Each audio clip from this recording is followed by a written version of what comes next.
হয়ে গেছে রেসিপি তাহলে বাইরে বসছিস না বুতুল তো করি নাই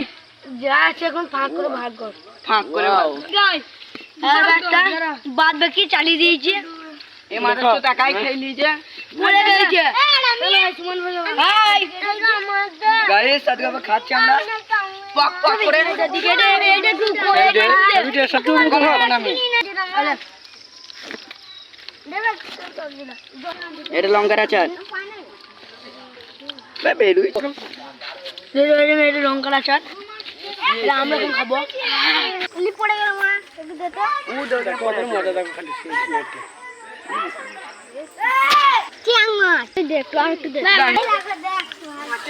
আমি খেলাম কিন্তু বাবা লাগতাম টেস্ট দেখে